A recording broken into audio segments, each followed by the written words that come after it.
Hey guys, it's been a stormy night and I love baking when there's a storm going on. So we are making beignets tonight, and this is my own recipe that I think you guys will really like because they're light and fluffy and so delicious. Just don't hold it against me when you're making these every weekend.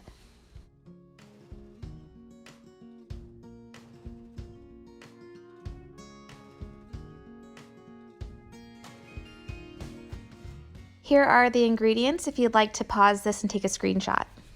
In a bowl, you're going to take your water, sugar, and yeast and combine them. Make sure your water is really warm, and I'm talking as warm as your tap water gets. Make sure you're using instant dry yeast and set that aside until it foams up. Now we're going to need 2 large eggs, and we're going to beat these just a little bit. Next, you're going to mix in your cup of evaporated milk, then the salt,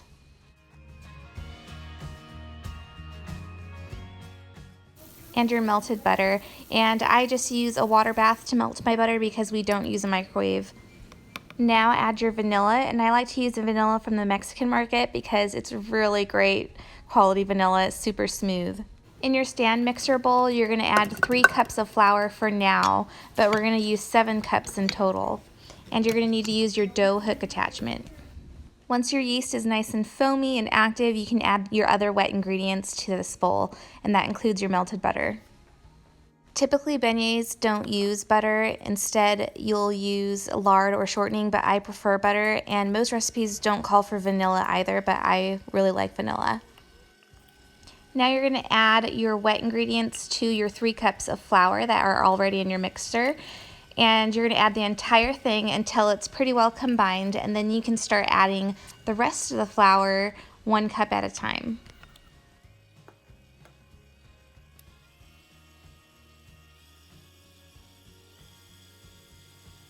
Now I'm adding the remaining 4 cups of flour until this is well combined.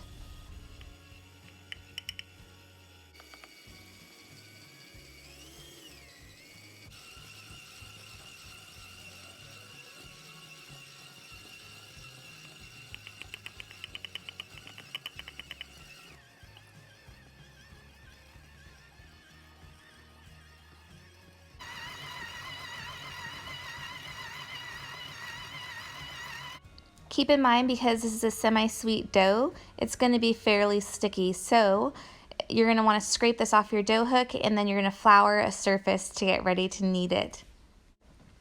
You're going to knead your dough until it's nice and smooth and elastic feeling.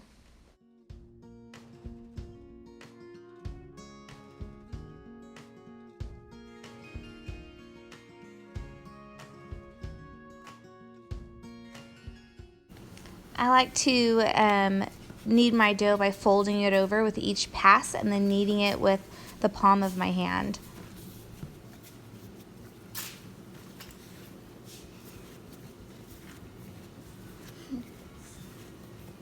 Okay, you want to try it, Becca? Yeah. You got your hands ready? So you're going to knead it and then roll it over. Knead it, roll it over, and bring it over here. You got to move fast. See how it's sticking? So you gotta go like that. Knead and roll.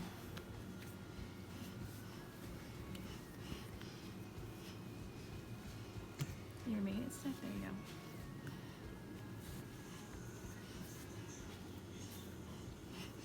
Alright, let me finish it, okay? You're going to keep kneading until the dough is nice and smooth and elasticy.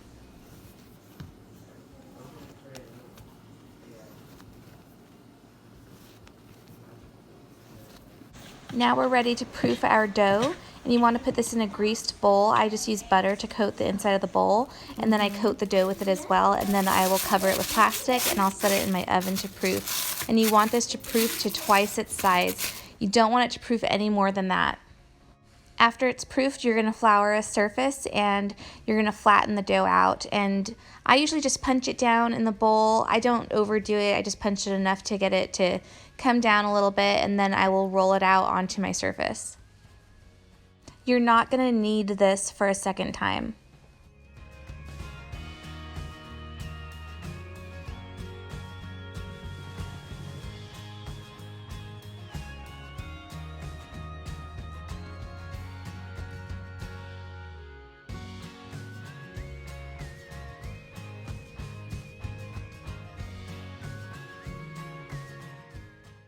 I like to line a large cookie sheet with parchment paper to hold all of my cut pieces of dough. Now we're going to roll the dough out until it's just under a 1/2 inch thick.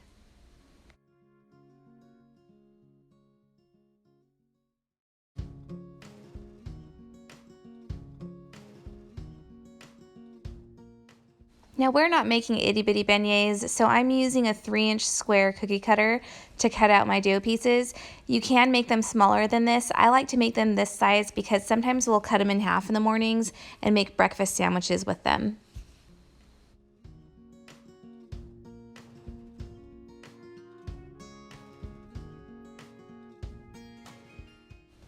You can also use the same cookie cutter to make smaller squares by just using the corner of the cookie cutter. Now it's time to fry these up, and I like to have a wire basket over a bowl ready. And then I also like to use a small strainer to hold the beignets down in the grease. I know a lot of recipes call for chilling your dough. I do not do that. I like my dough to rise a second time while I'm getting the grease and stuff ready. That gives me a really nice fluffy beignet. And I just use a saucepan because I like the high walls. And you can use this type of spoon to hold your beignets down in the grease. I like to use the wire strainer, and I just push the beignets down until they're completely submerged, and this gets the best result for nice, big, fluffy, well-cooked beignets. You can fry these in any oil you like. I like to use just plain vegetable oil or avocado oil, and you're going to cook these until they're a medium golden brown. You'll know your beignets are cooked perfectly when you squish them and they spring right back up. That's a perfect beignet, and they should be very airy, light, and fluffy. To be honest, beignets aren't really jam-packed with flavor. They're really just a sweet dough, so you're going to want to top these with plenty of powdered sugar. My kids love to drizzle them with honey, and I love them with strawberry jam. I hope you try our beignet recipe and let us know in the comments if you do. We'd love to hear from you. Thank you so much for watching, and we'll see you next time.